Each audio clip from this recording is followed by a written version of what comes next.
A very pleasant morning, class. Only 16 students are there.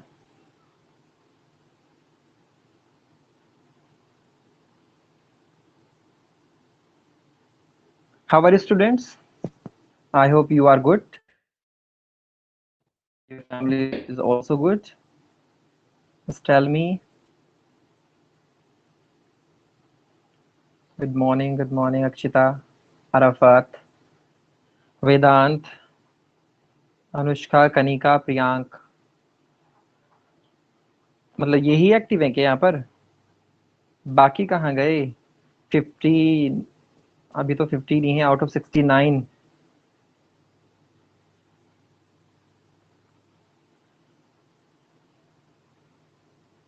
बाकी I think नहीं आएंगे। गायत्री, चानू चौधरी, मोहम्मद अदीब, good morning.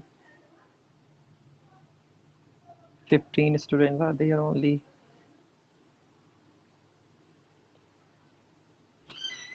Yes, Rashid Khanna, same here.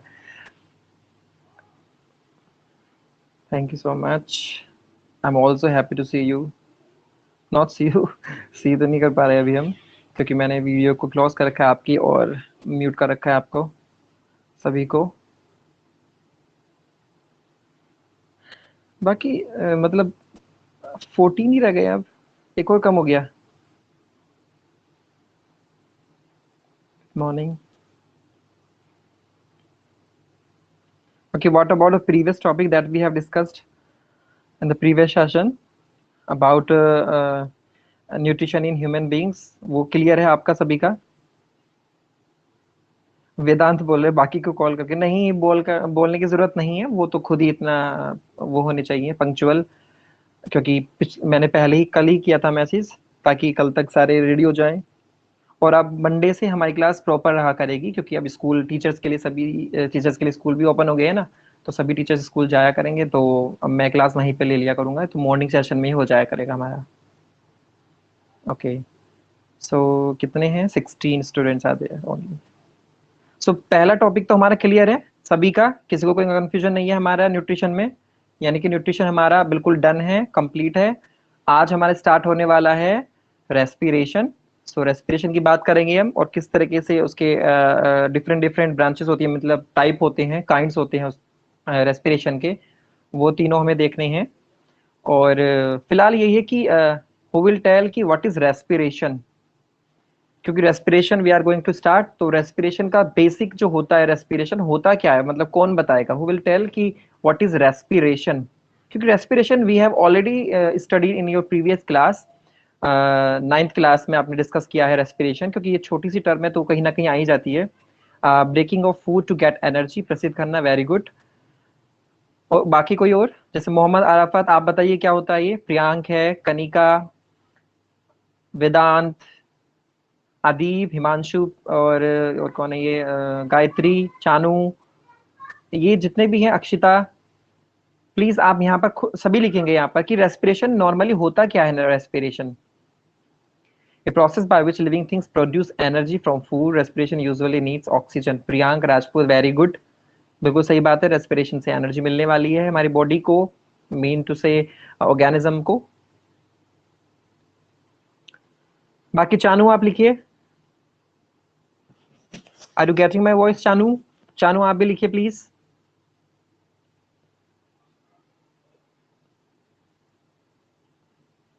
सार्थक रस्तोगी आप भी आ गए, आप भी लिखिए। रेस्पिरेशन बेसिक होता क्या है? Exchange of gases, intake of oxygen and releasing of carbon dioxide, respiration. Anushka, हाँ मतलब प्रोबेबली आप ठीक हैं यहाँ पर, लेकिन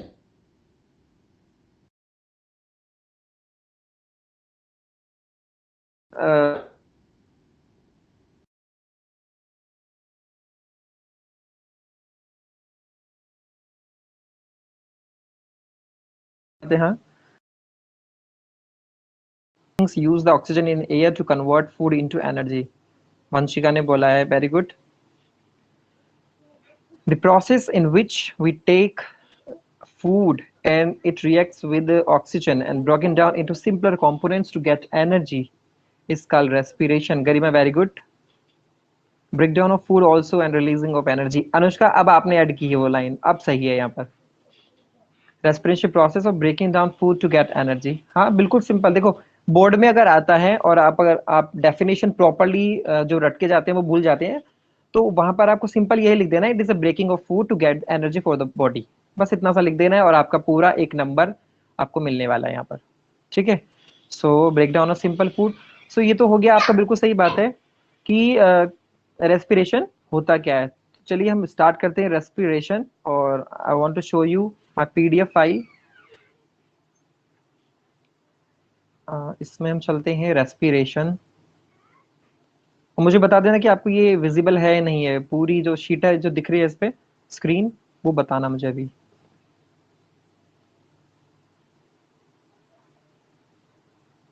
देखिए ये है हमारा रेस्पिरेशन जो यहाँ से स्टार्ट होने वाला है. और मोस्टली स्टूडेंट ने ये सही बताया. बिल्कुल मोस्टली क्या, सभी ने सही बताया कि रेस्पिरेशन होता क्या है. सो यहाँ पर ये मेंशन है. It is visible. Thank you. सार्थक ठीक है. हाँ बिल्कुल. रिलीज ऑफ CO2, ऑक्सीजन मिलना है एटमॉस्फेयर से.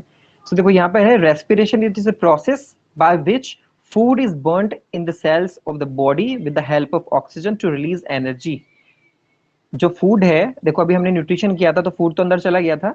अब वो फूड कहाँ पर गया है, वो तो एग्जैक्ट लोकेशन थी जहां पर ट्रांसपोर्ट हुआ फूड, ब्लड लेकर चला गया पूरी बॉडी में. तो कहाँ पर गया था, टिश्यूज में गया था, ऑर्गन में, टिश्यू में. टिश्यू के बाद लास्ट जो हमारा बेस था सेल, यानी सेल के पास हमारा फूड पहुंच गया था. अब उस फूड का होगा क्या, तो अब फूड से क्योंकि हमारी बॉडी को चाहिए एनर्जी, तो उसकी ब्रेकिंग स्टार्ट होगी, टूटना स्टार्ट होगा फूड का. लेकिन वो ऐसे नहीं टूटेगा, उसके लिए उसकी जरूरत पड़ेगी किसी और चीज की. वो क्या है हमारा ऑक्सीजन, यानी गैस चाहिए, ऑक्सीजन चाहिए. ऑक्सीजन जैसे उसके साथ ऐड होती है फूड के साथ, सेल के अंदर ये सब कुछ हो रहा है. सो वहां से हमारी एनर्जी निकलती है.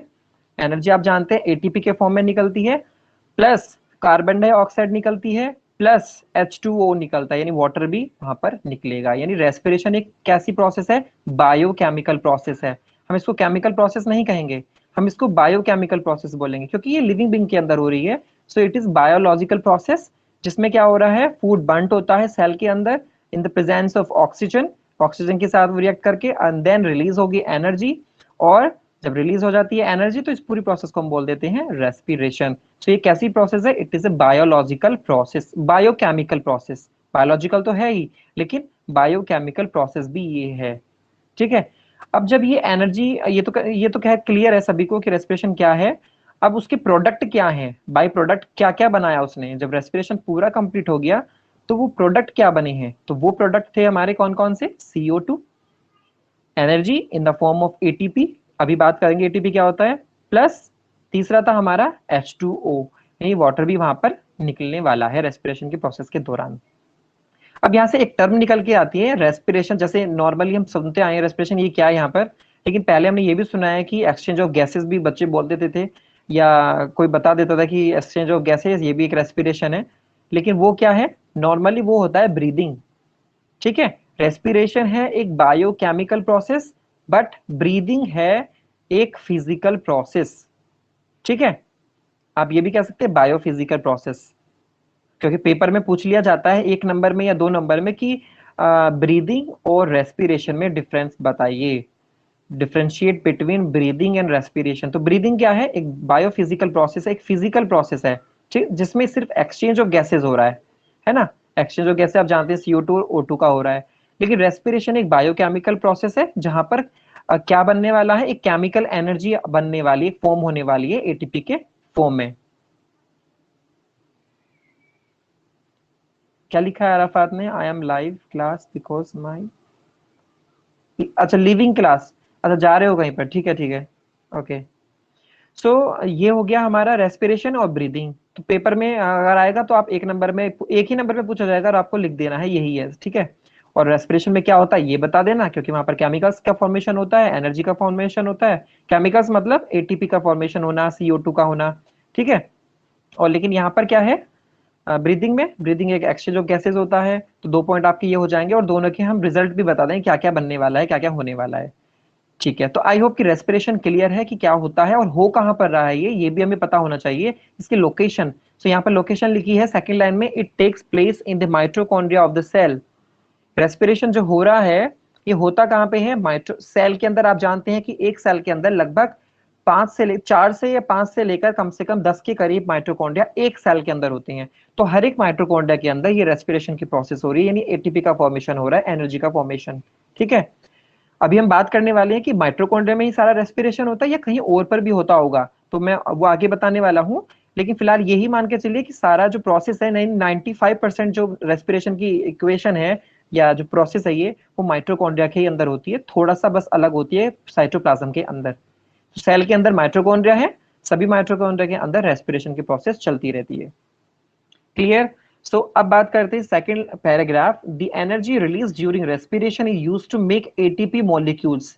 देखो क्या बना रहा है, जब रेस्पिरेशन की प्रोसेस होती है, मान लीजिए एक ग्लूकोज का मॉलिक्यूल C6H12O6 उसके साथ ऑक्सीजन ने रिएक्ट किया, ठीक है, तो वहां पर क्या बनेगा, एटीपी जो बनते हैं, यानी कि एनर्जी जो बनती है वो किस फॉर्म में स्टोर होती रहती है, एटीपी के फॉर्म में, एडिनोसिन ट्राई फॉस्फेट। ये आपको फुल फॉर्म याद रखनी है, एटीपी की फुल फॉर्म क्या होती है, ऐसी एडीपी भी जो लिखा है उसकी भी। तो सिर्फ इतना डी और टी का फर्क है, डी आ गया तो डाई लगा देंगे, टी आ गया तो ट्राई लगा लेंगे, बाकी सेम ही है। सो एटीपी हमारे बन चुके हैं, लेकिन बने कैसे, from ADP molecules, adenosine diphosphate and inorganic phosphate. देखो अब ये एटीपी कैसे बनेगा, हमारा क्या हो रहा है, ग्लूकोज था, ऑक्सीजन आई, दोनों ने एक साथ रिएक्ट किया, लेकिन उसके साथ साथ कुछ और भी होने वाला है वहां पर। ये जो यहाँ पर लिखा है ना, ADP plus phosphate arrow energy from respiration, ATP जो बन रहा है। तो ये जो केमिकल प्रोसेस है, यानी रेस्पिरेशन जब हो रहा था, तो एडीपी ऑलरेडी हमारे माइटोकॉन्ड्रिया के अंदर होते हैं, ए डाई फॉस्फेट ऑलरेडी माइटोकॉन्ड्रिया के अंदर प्रेजेंट होते हैं, फॉस्फेट भी वहां पर प्रेजेंट होते हैं। फॉस्फेट आप सब जानते हैं, PO4, यानी पी तो आपको पता ही है, पी से रिप्रेजेंट करते हैं हम फॉस्फेट को। तो ये दोनों चीजें वहां भी होती हैं माइटोकॉन्ड्रिया के अंदर। रेस्पिरेशन कहाँ हो रहा है, माइटोकॉन्ड्रिया के अंदर हो रहा है। तो जैसे ही ये रेस्पिरेशन की प्रोसेस स्टार्ट होती है, तो एडीपी भी आ जाता है उसके पास, ग्लूकोज की इनके पास, और फॉस्फेट भी आ जाता है। और जैसे ही ये दोनों आएंगे, तो ऑक्सीजन की प्रेजेंस में एडीपी के साथ पी ऐड हो जाता है, पी भी जुड़ जाएगा, ऐड हो जाएगा।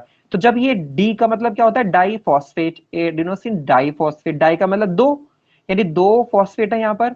जैसे ही एक और फॉस्फेट आया तो वो जुड़ जाएगा, इस डाई फॉस्फेट के साथ जुड़ जाएगा। तो अब ये डाई तो नहीं रहेंगे, तब क्या हो जाएंगे, ये mention in chat box. Di phosphate already थे, फॉस्फेट आया एक इनऑर्गेनिक फॉस्फेट। इनऑर्गेनिक क्या है, सब जानते हैं कि फॉस्फेट एक इनऑर्गेनिक सब्सटेंस है जिसके अंदर कार्बन नहीं है, जिसके अंदर क्या नहीं है, H नहीं है, सी इनऑर्गेनिक है।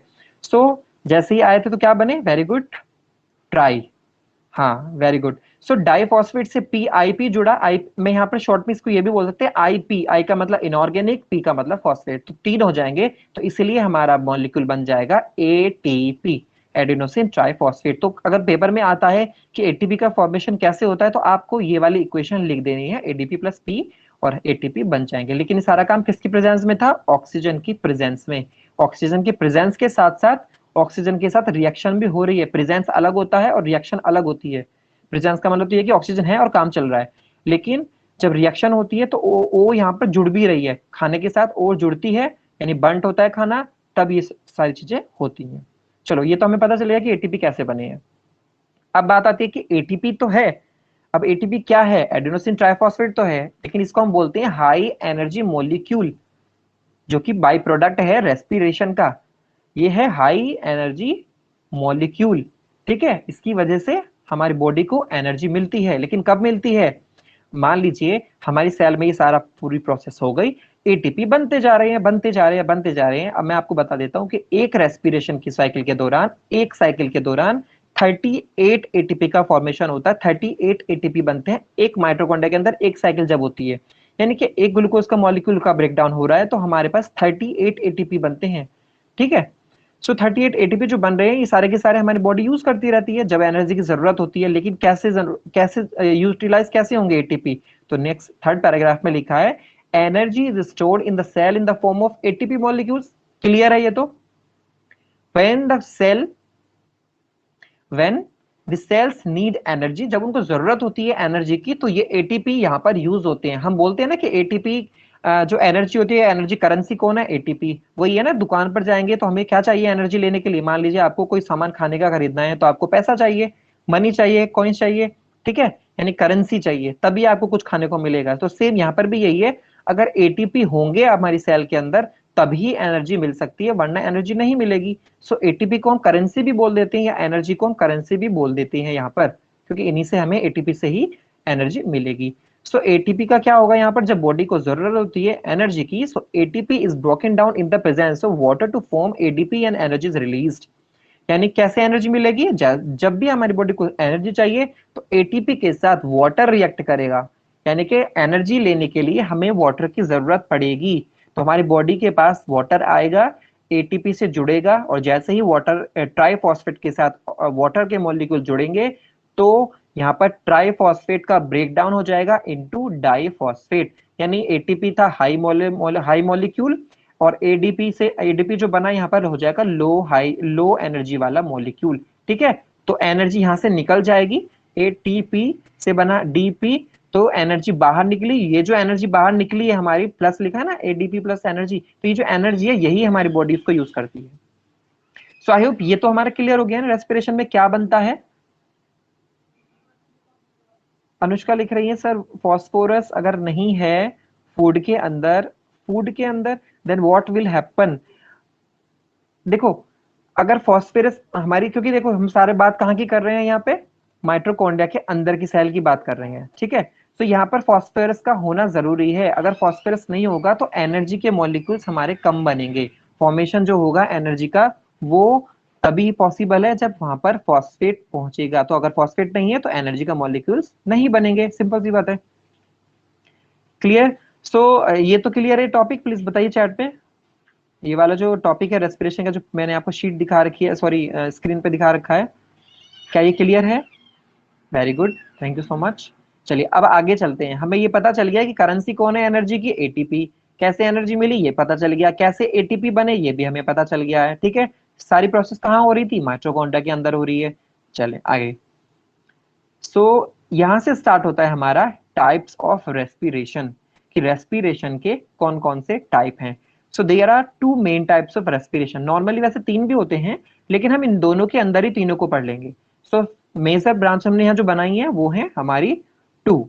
कौन कौन सी है? Aerobic respiration, anaerobic respiration. As a name suggest, aerobic air की प्रेजेंस, एनएरोबिक, एनारोबिक लग गया, इसका मतलब एब्सेंस ऑफ एयर। सो ये है मोटा मोटा है जो मैंने बताया, वो ये है यहाँ पर बेसिक इसका।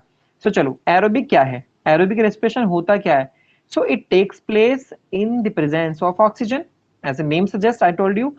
तो एयर होगी तो यानी कि वो वाला रेस्पिरेशन होने वाला है, एरोबिक वाला। इट प्रोड्यूस मोर एनर्जी, क्योंकि याद रखिए अगर एनर्जी की प्रेजेंस में रेस्पिरेशन होता है, सॉरी एयर की प्रेजेंस में रेस्पिरेशन होता है, सो मोर एनर्जी वहां पर रिलीज होती है, ज्यादा एनर्जी बनती है अगर ऑक्सीजन यानी कि एयर होगी। लेकिन अगर नहीं होगी तो लेस एनर्जी निकलती है, तो ये हमारा याद रखना है। तो एरोबिक क्योंकि है एयर है तो more energy will be released. The end products are carbon dioxide, ये भी क्लियर है। तो एंड प्रोडक्ट क्या बनेगा? कार्बन डाइऑक्साइड तो बनती ही है, प्लस वाटर बनता है, प्लस एनर्जी बनती है। तो ये भी हमें पता है क्योंकि हमने रेस्पिरेशन ऊपर पढ़ा है, तो पूरा का पूरा यहाँ पर वही चीजें आ रही हैं। It takes place in most organisms, मतलब ज्यादातर ऑर्गेनिजम्स के अंदर यही हो रहा है, एरोबिक रेस्पिरेशन। क्लियर? ये भी हमारा क्लियर है। इन एरोबिक रेस्पिरेशन मतलब जब क्या होगा अब इसके अंदर, एरोबिक के अंदर जिसमें एयर होती है, so glucose is converted into, क्या बनेगा? ग्लूकोज से क्या बनने वाला है? क्योंकि ग्लूकोज का तो ब्रेकडाउन हो रहा है सेल के अंदर, माइटोकॉन्ड्रिया के अंदर। So glucose is converted into pyruvate, glucose से यहाँ पर पायरुवेट बनेगा, ठीक है।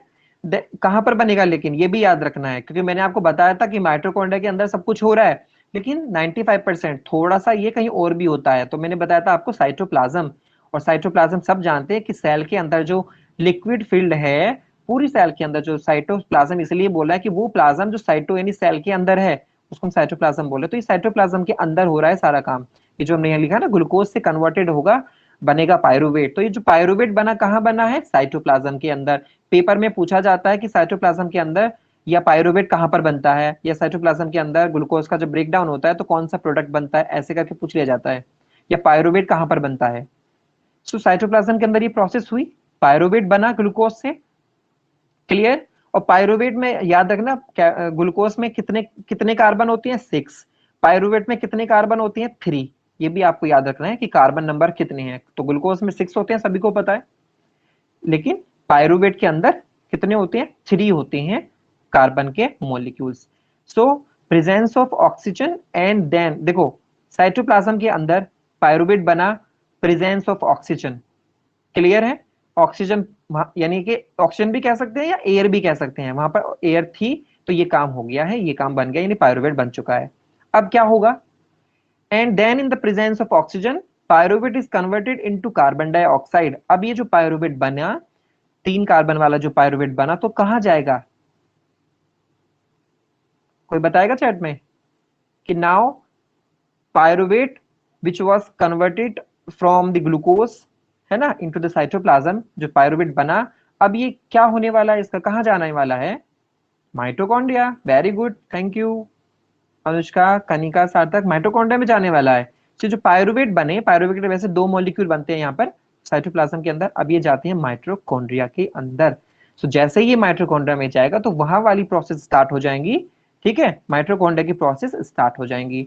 सो क्या बनेगा वहां पर, carbon dioxide, water and energy के जो मॉलिक्यूल पीछे पड़े थे एटीपी, वो सारा एनर्जी यहाँ पर बन जाएगी माइटोकॉन्ड्रिया के अंदर, क्लियर। सो एक साइकिल आपको याद रखनी है, यहाँ पर मैपिंग आप बना सकते हैं अपनी कॉपी में कि क्या क्या हुआ, ग्लूकोज आया साइटोप्लाज्म में, एयर की प्रेजेंस में वहां पर हमारे पायरुवेट बन गए, पायरुवेट या पायरुविक एसिड में हम बोलते हैं इसको, वो जाता है सीधा फिर हमारे माइटोकॉन्ड्रिया के अंदर और वहां पर बन जाती है CO2 H2O और एटीपी यानी एनर्जी, क्लियर। सो तो यहाँ पर देखो इक्वेशन, हमारी केमिकल इक्वेशन इन्होंने दिखा रखी है यहाँ पर कि glucose in the presence of oxygen cytoplasm के अंदर पायरुवेट बना, देन आगे फिर एयर चाहिए माइटोकॉन्ड्रिया के अंदर CO2 plus H2O plus energy बन गया, क्लियर। सो ये हमारा सारा काम हो रहा है एयर की प्रेजेंस में, सब काम ये एयर की प्रेजेंस में हो रहा था हमारा, ठीक है। तो हमारे पास सब कुछ बन चुका है, प्रोडक्ट भी बन गए हैं तीनों के तीनों। तो ये क्या था, फर्स्ट हमारा टाइप था रेस्पिरेशन का, जिसको हम बोलते हैं एरोबिक रेस्पिरेशन, और पेपर में पूछा जाता है differentiate between aerobic and anaerobic respiration. तो आप यहाँ पर चाहे एक चार्ट बनाए, चाहे कॉलम वाइज आप इसको अपने आप से बना ले कि इन द प्रेजेंस ऑफ एयर, दूसरे को लिख देंगे एब्सेंस ऑफ एयर, ऐसे करके आप मोर एनर्जी रिलीज, उसमें लिख देंगे आप लेस एनर्जी रिलीज, प्रोडक्ट बता देंगे क्या क्या बनेंगे। चलो सेकंड है हमारा एनएरोबिक रेस्पिरेशन। देखो अब तक तो ये पता था कि एयर की प्रेजेंस में जब होता है रेस्पिरेशन तो क्या क्या बनता है, कहाँ कहाँ होता है। ऐसे ही अब बात आती है anaerobic, in the absence of air या in the absence of oxygen क्या होगा, मतलब ये जो रेस्पिरेशन है एनारोबिक, ये तो क्लियर है कि एब्सेंस में हो रहा है ऑक्सीजन या एयर की, तो एनर्जी ज्यादा निकलेगी या कम, ऑब्वियसली कम निकलने वाली है क्योंकि ऑक्सीजन ही नहीं है, ऑक्सीजन की वजह से तो ज्यादा निकलती, तो less energy released. And product क्या होंगे, तो फिर जैसे वहां पर CO2 H2O एनर्जी निकली, तो यहाँ के एंड प्रोडक्ट क्या हो, एंड का मतलब फाइनल प्रोडक्ट, लैक्टिक एसिड और हो सकता है इथेनॉल, कार्बन डाइऑक्साइड, एनर्जी, ये यहाँ पर निकलने वाले हैं। और it takes place in muscle cells and yeast. और ईस्ट क्या है, कोई बताएगा व्हाट इज ईस्ट। देखो ये कहाँ हो रहा है, एनारोबिक रेस्पिरेशन मसल्स में होता है, हमारी मसल्स में होता है, अभी बताएंगे कैसे होता है।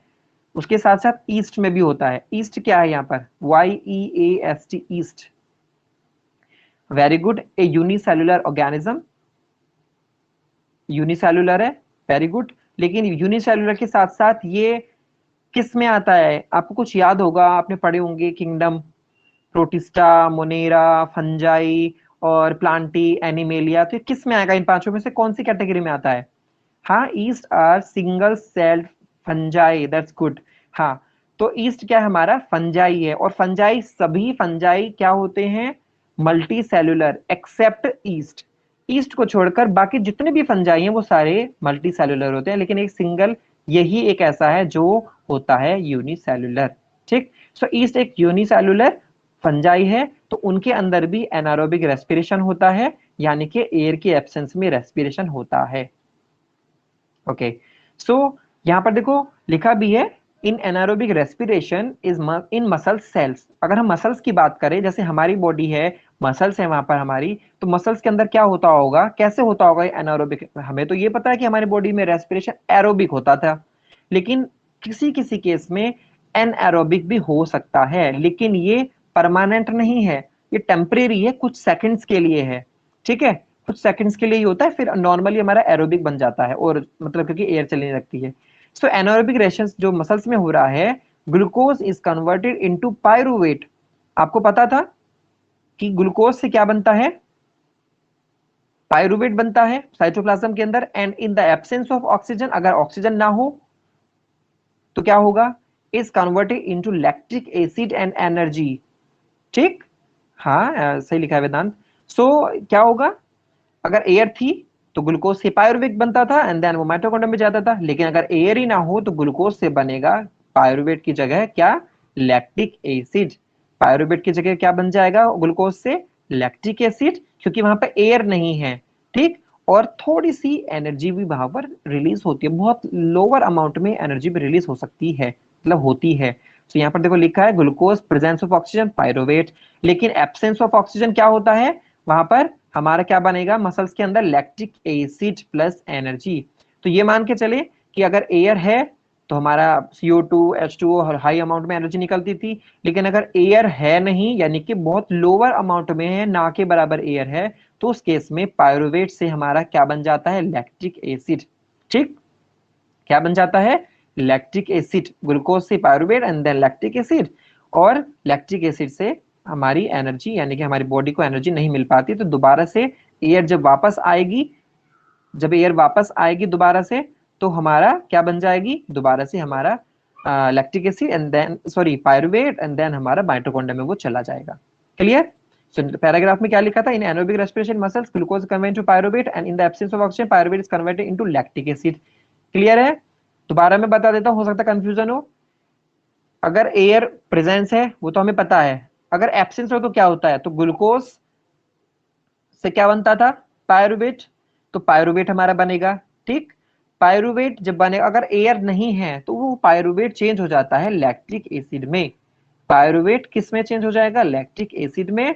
और लैक्टिक एसिड अगर बन गया है तो हमारी बॉडी में जो मसल्स हैं जो हमारी, उनमें क्रैम्प्स आ जाते हैं। उसमें कभी कभी आप सोचते होंगे कि हमारा हाथ सो गया है एक ही जगह रखे रखे, तो वो यही कारण है कि क्योंकि वहां पर प्रॉपर अमाउंट में ऑक्सीजन नहीं जा रही है। जब प्रॉपर ऑक्सीजन नहीं जा रही कुछ समय के लिए, तो वहां पर लैक्टिक एसिड बन जाता है, और उसी की वजह से हमारी मसल्स में स्टिफनेस, हमारी कड़क सी हो जाती है, वो स्टिफनेस जो महसूस होती है, या चींटी चलना जिसको हम बोलते हैं, वो महसूस हमें होने लगती है।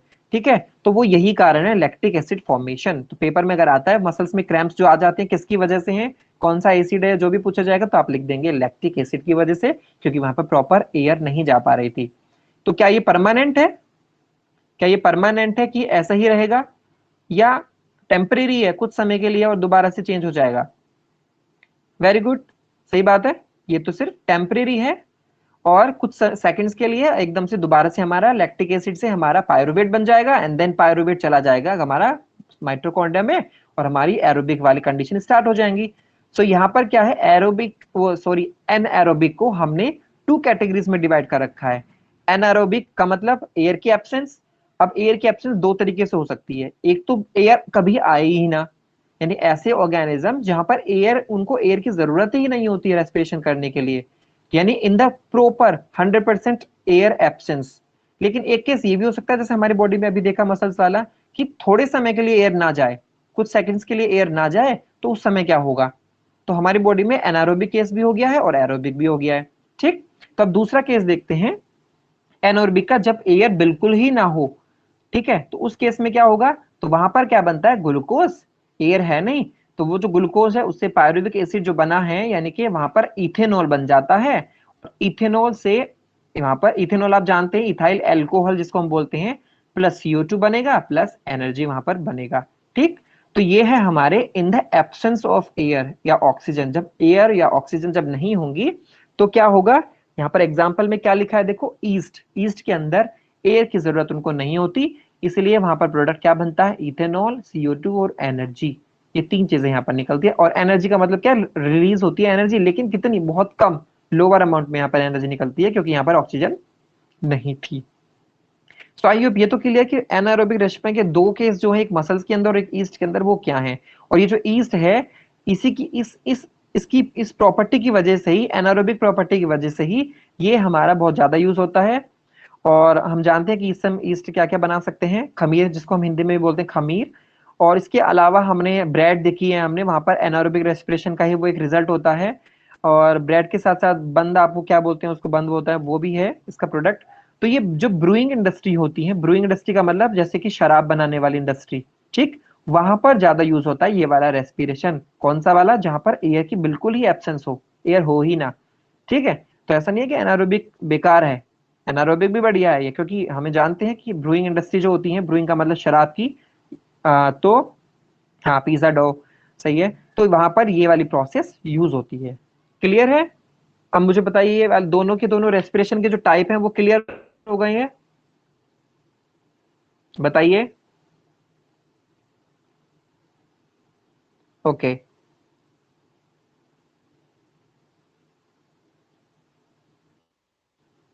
देखो यहाँ पर मैपिंग भी बनी हुई है,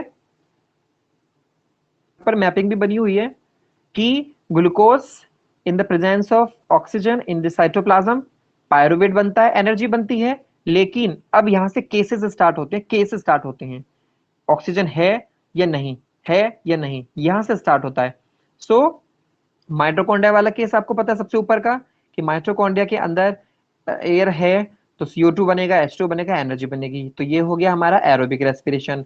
इन the absence of oxygen, muscles में अगर हम बात करें तो कुछ समय के लिए अगर अगर नहीं जाती तो लैक्टिक एसिड बन जाता है, एनर्जी बन जाती है। लेकिन एक केस ये भी है सबसे नीचे का, अगर एयर हो ही ना, तो ईस्ट इसका बेस्ट एग्जांपल हो गया हमारा, जिन्हें एयर की जरूरत ही नहीं होती काम करने के लिए, रेस्पिरेशन करने के लिए, तो वो इथेनॉल बनाती है। तो अनुष्का, आपका आंसर ये वाला हो गया है। ठीक, जिसको एयर की जरूरत या ऑक्सीजन की जरूरत नहीं है, तो उन्होंने अपना काम कर दिया है। तो ये पूरा मैपिंग हो गई कि एक ओवरव्यू हो गया, ताकि जल्दी से हमारा एक समराइज हो जाए, तो ये भी क्लियर है। ठीक है। अब हमारा बात करते हैं रेस्पिरेशन इन ह्यूमंस। टाइम कितना हो गया है? आगे स्टार्ट करें? बताएं मुझे आप, कितना बड़ा टॉपिक है, देखते हैं कहाँ तक खत्म हो रहा है।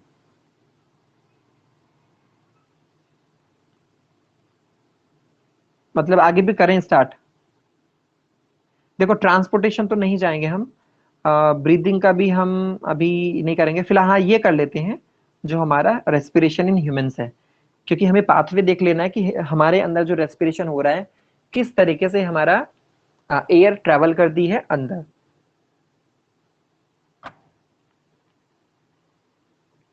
रेस्पिरेशन ह्यूमंस में कैसे है, देखो, हमारी बात करें तो हमारे अंदर रेस्पिरेशन कैसा हो रहा है, होते दोनों ही है, एनारोबिक भी है, एरोबिक भी है, लेकिन मेजॉरिटी तो एरोबिक की ही है, यानी एयर की प्रेजेंस में सब कुछ काम, सारा काम होना।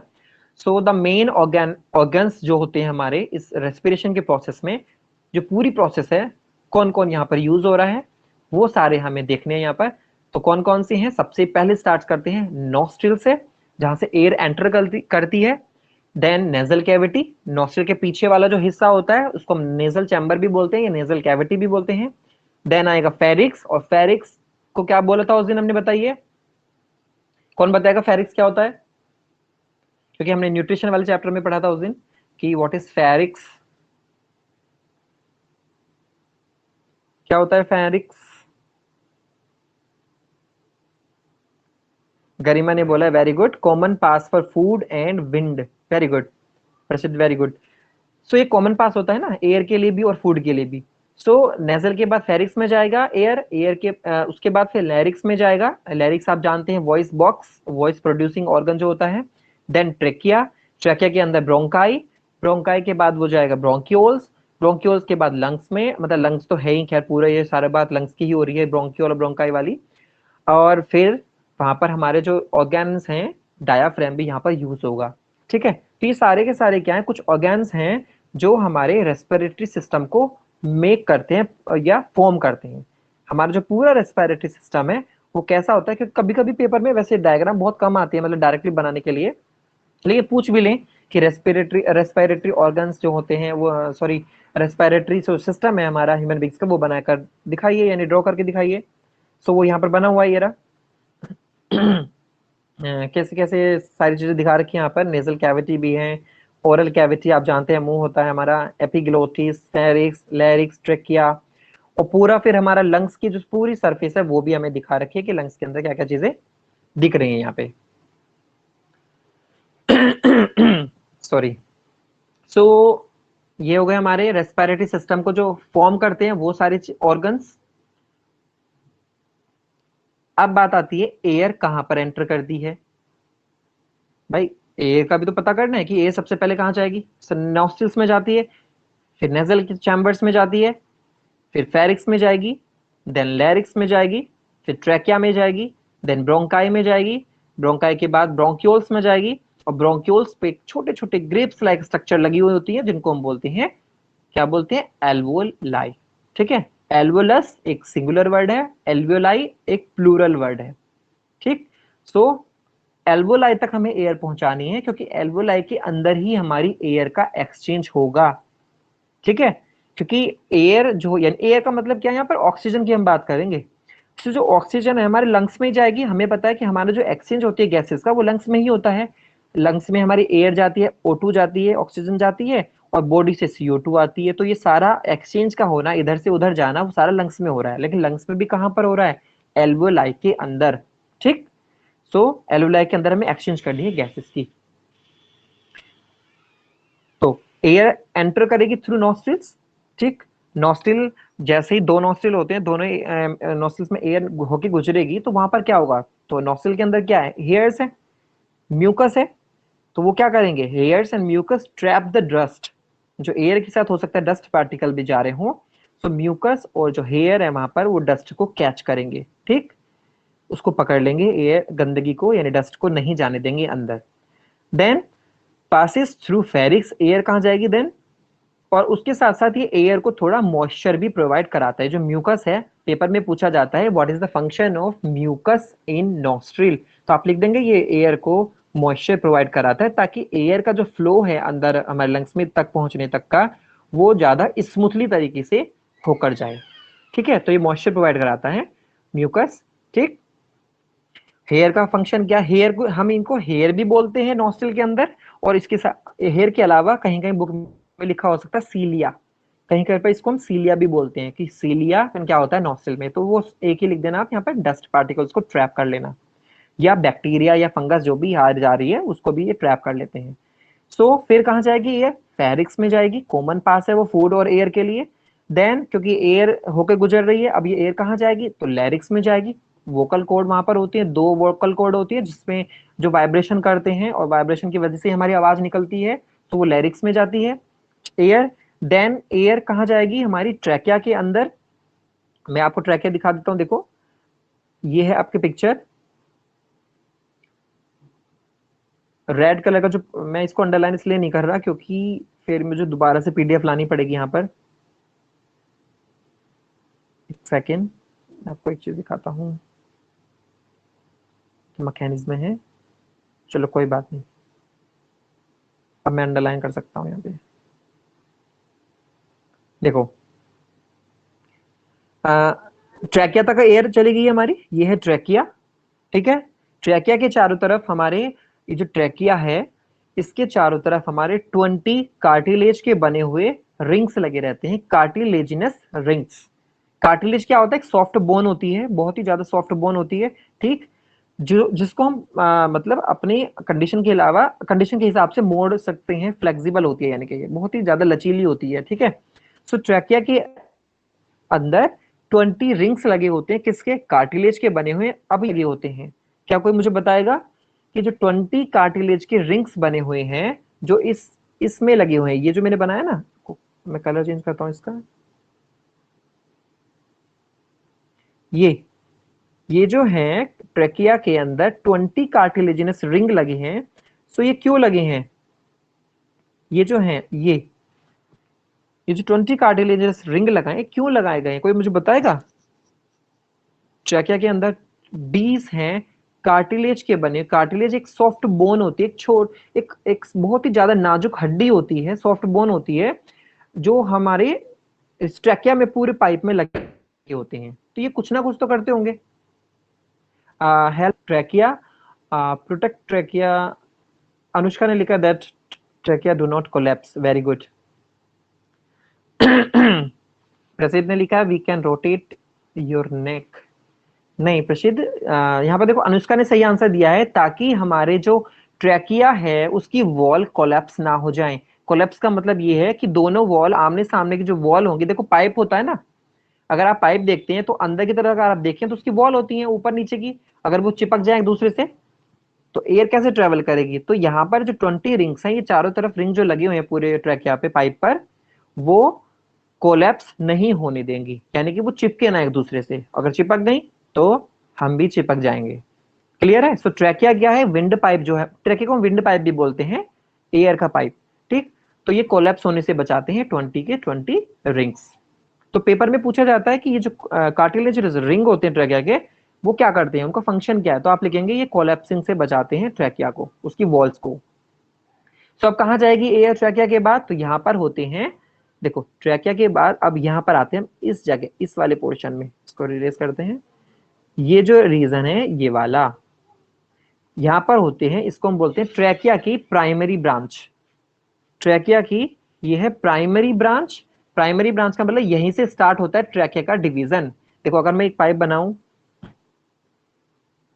मान लीजिए एक पाइप है और यहां से ये डिवाइड हो गया है, इसकी दो ब्रांच बन गई, एक इधर जा रही है एक इधर जा रही है, तो इसको हम बोलते हैं प्राइमरी ब्रांच, क्योंकि यहीं से ब्रांच बनना स्टार्ट हुआ है ना, यहां से स्टार्ट हुआ है। तो इसकी जो प्राइमरी ब्रांच है जिसको हम बोलते हैं ब्रोंकाई।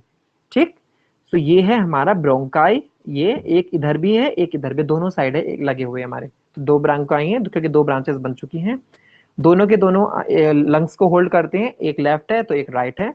ठीक, तो ये लंग्स को होल्ड कर रही है। अब देखो जब ट्रैकिया के अंदर एयर जाएगी तो ट्रैकिया की फर्दर क्या होंगी, ब्रांचेस बनेंगी। ये जो ट्रैकिया है ये जो ट्रैकिया है इसकी भी फर्दर ब्रांचेस है, कितनी सारी ब्रांचेस देखो दिख रही हैं आपको। प्राइमरी ब्रांचेस के बाद सेकेंडरी ब्रांच, टर्शियरी ब्रांच, और टर्शियरी के बाद कोई ब्रांच नहीं होती, फिर फाइनल ब्रांच ब्रोंकाइल ब्रोंक्यूल बन जाते हैं। ठीक, सो हमारी एयर कहाँ गई, ब्रोंकाई। ब्रोंकाई के बाद हमारी जाएंगी फर्दर जो ब्रांचेस बनी हुई है जिनको हम बोलते हैं ब्रोंक्यूल्स। ये जो बने हैं ना ये वाले, ये छोटी छोटी ब्रांचेस जो बनी है ये हमारे सारे ब्रोंक्यूल। सो इनमें एयर जाएगी। अब ब्रोंक्यूल में जब हम पहुंचेंगे, देखो ब्रोंक्यूल दिखाता हूं मैं आपको, देखो ये रही, ये जो फर्दर हमारी ब्रांचेस थी ब्रोंक्यूल की, ये दिख रहा है ना यहाँ पर, ये अंडरलाइन ये वाला, सॉरी ये लिखा है ब्रोंक्यूल लिखा है ना, तो ब्रोंक्यूल सबसे लास्ट हमारी ब्रांच है। लेकिन उस लास्ट ब्रांचेस पे भी तो कुछ लगा हुआ है जिनको हम बोलते हैं ग्रेप्स लाइक स्ट्रक्चर्स, तो ये लगी हुई है, देखो यहाँ पे लिखा ना एल्वोलाई, ये सारे के सारे क्या है, एल्वोलाई लगी हुई है, ये सारे के सारे एल्वोलाई हैं। और अगर और भी अच्छा देखना है तो ये लगी हुई है हमारी एल्वोलाई। ठीक है, सो ये ब्रोंक्यूल की ब्रांच है, ब्रोंक्यूल की लास्ट जो ब्रांच है जिनको हम बोलते हैं एल्वोलाई, जो कि ग्रेप्स लाइक स्ट्रक्चर होती हैं और बंच बना लेती हैं, गुच्छा बना लेती हैं उस ग्रेप्स लाइक स्ट्रक्चर का, इसको हम बोल रहे हैं एल्वोलाई। ठीक, तो ये एल्वोलाई हमारा लास्ट स्टेज थी। इसके अलावा हमें आगे कहीं नहीं जाना, यहीं पर हमारी एयर आई है, नोस्ट्रिल से होकर हमारी एल्वोलाई तक एयर आ चुकी है। अब कोई कंफ्यूजन है बताइए यहाँ तक, चैट में प्लीज, यहाँ तक कोई कंफ्यूजन है। एल्वोलाई तक एयर हमने पहुंचा दी है, कहां से आई है, नोस्ट्रिल से। Okay thank you. So air हमारी जब एल्वोलाई में आएगी तो एल्वोलाई की एक सिंगल की अगर हम स्ट्रक्चर देखें तो वो कैसी दिखेगी। सो वो तो खैर यहाँ पर आई थिंक नहीं दिखी हुई है एल्वोलाई की।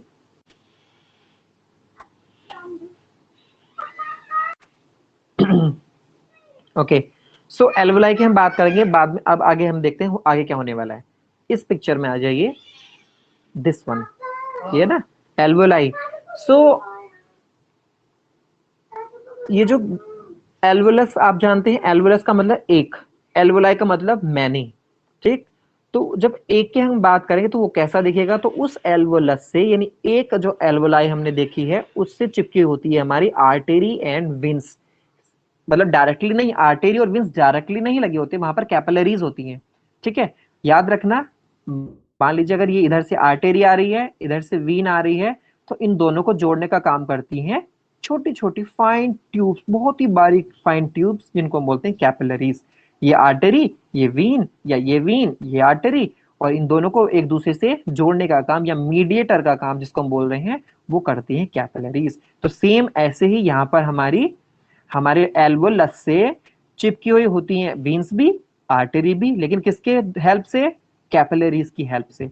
तो यहाँ पर ये जो छोटी छोटी फाइन ट्यूब्स दिख रही हैं, ये देखो, ये तो यहाँ पर लिख दिया वीन, ब्लू वाली जो दिखाई है, रेड वाली आर्टरी जो दिखाई है, ठीक। और लेकिन ये इनके भी छोटी छोटी फाइन ब्रांचेस है ना, वीन्स की भी, आर्टरी की छोटी छोटी फाइन, ये जो ब्रांचेज है सारी, ये क्या है? कैपिलरीज।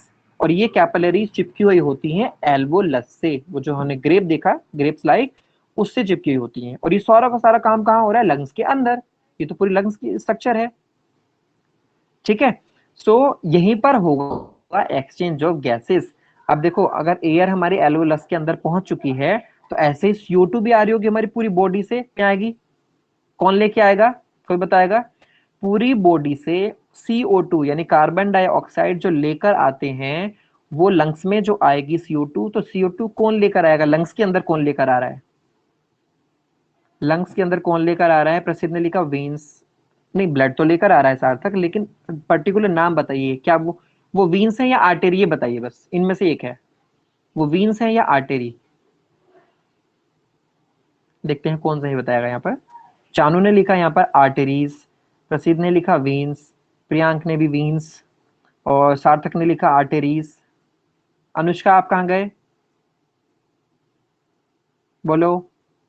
अनुष्का ने लिखा वीन्स।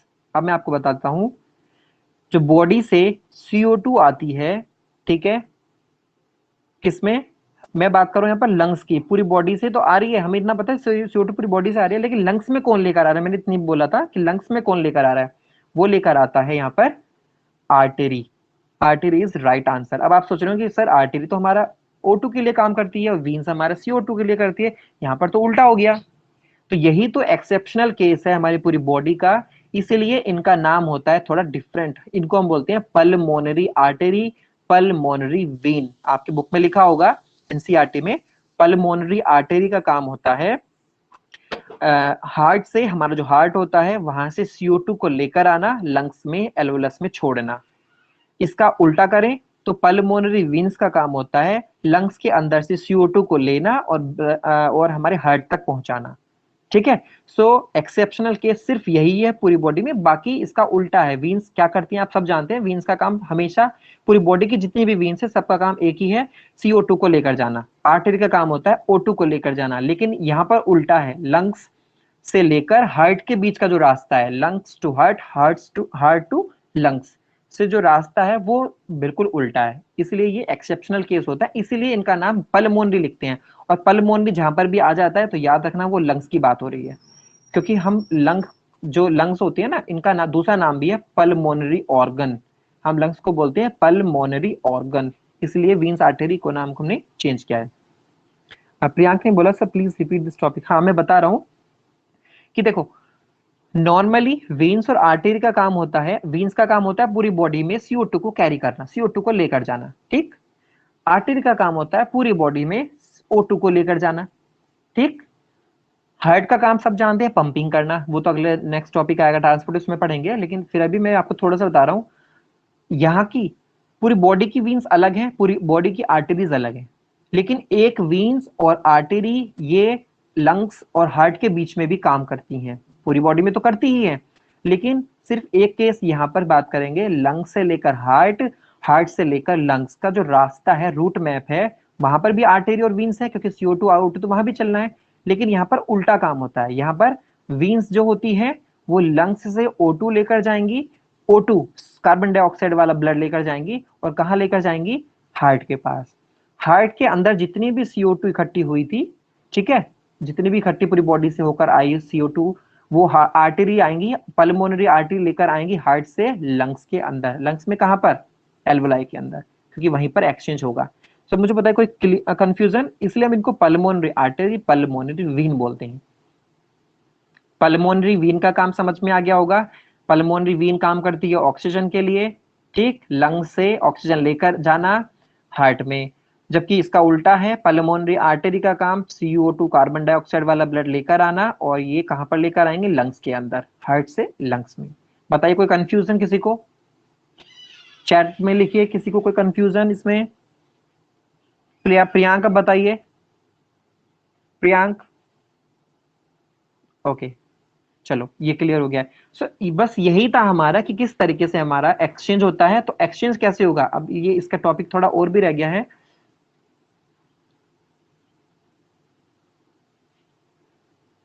देखो ये तो हो चुका है हमारा। अब O2 ब्लड में मिक्स हो जाती है ना। मेजॉरिटी जो O2 है हमारी वो ब्लड के अंदर मिक्स होके जाती है, लेकिन ब्लड में भी कौन है, आप जानते हैं ब्लड के अंदर क्या क्या चीजें हैं। ब्लड जो हमारा कैरी करता है ऑक्सीजन, वो उसके अंदर क्या है, हीमोग्लोबिन, आयरन कंटेनिंग पिगमेंट जो होता है हमारे ब्लड के अंदर, जो पिगमेंट है आयरन आयरन कंटेनिंग, वो O2 को लेकर जाता है। यानी मेजॉरिटी ऑफ जो O2 है वो लेकर जाता है हीमोग्लोबिन, और ले जाता है कहां पर, किसके पास, हार्ट में वो लेकर चला जाता है। ठीक है, सो मेजॉरिटी है वो इस तरीके से मर जाती है। मतलब यहाँ पर फिलहाल आपको ये मान के चलना है कि हमारे जो O2 है मोस्टली वो ब्लड में डिजोल्व होकर हमारी जा रही है हीमोग्लोबिन के साथ, और हमारी चली जाती है। ऐसे CO2 भी आ रही है उधर से। तो CO2 मेजॉरिटी जो CO2 की होती है वो किस फॉर्म में आती है, हमारे ब्लड में तो आती है, लेकिन ब्लड के अंदर भी किस में, कार्बोनेट की फॉर्म में। हाइड्रोकार्बोनेट जो होते हैं HCO3 जो कार्बोनेट होता है उसकी फॉर्म में हमारी CO2 ज्यादा जाती है। ठीक है, तो लगभग 70% के करीब जो हमारी जो कार्बन डाइऑक्साइड है वो हमारी ब्लड के अंदर कार्बोनेट्स बनाकर जाती है। यानी वो किसी और के साथ अटैच नहीं है, वो अपना ही एक अलग पिगमेंट, अलग अलग केमिकल बना लेती है, जिसको हम बोलते हैं HCO3। कार्बोनेट की फॉर्म में CO2 जाती है लंग्स के अंदर। जैसे ही वो लंग्स में पहुंचती है CO2 यानी HCO3, याद रखना ब्लड के अंदर जो CO2 बॉडी से आ रही है वो आती है HCO3 की फॉर्म में। मतलब थोड़ी बहुत तो हीमोग्लोबिन भी ले जाता है, थोड़ी बहुत प्लाज्मा भी ले जाता है CO2, लेकिन मेजॉरिटी जो होती है वो आती है HCO3। हाइड्रोकार्बोनेट HCO3 के फॉर्म में CO2 आ रही है, ब्लड के अंदर है, आती रहती है और लंग्स में जाती है। जैसे ही लंग्स की एल्वोलाई के रास्ते पर पहुंचती है HCO3, तो वहां पर एक केमिकल रिएक्शन स्टार्ट होती है, और उसका होता है ब्रेकिंग डाउन ऑफ HCO3, और वहां पर बन जाता है क्या, CO2 और हाइड्रोजन के आयंस। ठीक है, क्या बन जाता है, हाइड्रोजन के आयंस और वाटर एंड CO2 के मॉलिक्यूल्स बन जाते हैं। जैसे कहां बनेंगे, लेकिन ये एल्वोलाई के अंदर, एल्वोलाई के अंदर बनेंगे। और जैसे ही एल्वोलाई के अंदर ये काम होता है तो CO2 आप जानते हैं वो हमारे दोबारा से वही कैसे कैसे CO2 जाएगी बाहर, जैसे जैसे O2 अंदर आई थी वैसे ही CO2 बाहर जाएगी। Alveoli, then bronchiole, then bronchi, then trachea, then larynx, फिर pharynx, and then nasal chamber, and then nostrils, and air out. इस तरीके से एयर बाहर हो जाएगी। जबकि इसका उल्टा करें हम, ऑक्सीजन, तो ऑक्सीजन लंग एल्वोलाई में जाती है, एल्वोलाई से हमारी अटैच होती है कैपिलरीज, और यहाँ पर हमारी वीन्स, पल्मोनरी वीन्स में हमारा ब्लड जाता है, वो वहां पर हीमोग्लोबिन के साथ अटैच हो जाती है, एंड देन हमारी पूरी बॉडी में, लंग्स में, सॉरी हार्ट में जाएगी। हार्ट के बाद फिर हार्ट पंप करता है, वो वीन्स को देता है, वीन्स पूरी बॉडी में ले जाती है, आर्टरी पूरी बॉडी में ले जाती है, वीन्स नहीं आर्टरी पूरी बॉडी में लेके जाती है। सो बताइए ये टॉपिक क्लियर हो गया है कि किस तरीके से एक्सचेंज हो रहा है हमारा, किस तरीके से हमारा एक्सचेंज हो रही थी एयर। चलो आज के लिए काफी है, काफी टाइम हो गया है। ठीक है, मंडे को मिलते हैं हम अपना। टाइम मैं कल ही बता दूंगा कितने बजे क्लास होगी, 9 या 10 बजे। 9 या 10 बजे से ही होने वाली है, मैं कल ही बता दूंगा, अपडेट कर दूंगा वहां पर। और अब रूटीनली बेस पर होगी, डेली बेस पर क्लासेस हुआ करेंगी। ठीक है, तो चलिए, आई होप कि आपको समझ में आ गया सारी चीजें। अब नेक्स्ट टॉपिक जो भी है वो बाद में बात करेंगे। बाकी सब क्लियर हो गया ना सभी को अच्छे से। बस एक बार बता दीजिए मुझे कि सभी को क्लियर है ये टॉपिक जो था, 1 घंटे का लेक्चर हुआ है, मतलब कभी आप बोर हो गए हो। सो बताइए मुझे, सब कुछ क्लियर है। ओके, चलो। बाकी अगर कोई कंफ्यूजन भी है, मान ले हो सकता है कि आपको लेक्चर लेने के बाद थोड़ी कंफ्यूजन आए, तो आप मुझे व्हाट्सअप कर देना, ठीक है, या यहीं पर चैट कर देना, व्हाट्सअप नहीं यहीं पर कर देना, ताकि सब बाकी बच्चे भी यहाँ पर आंसर देख लें अगर किसी को कोई कंफ्यूजन है। चलिए, okay, bye bye, take care.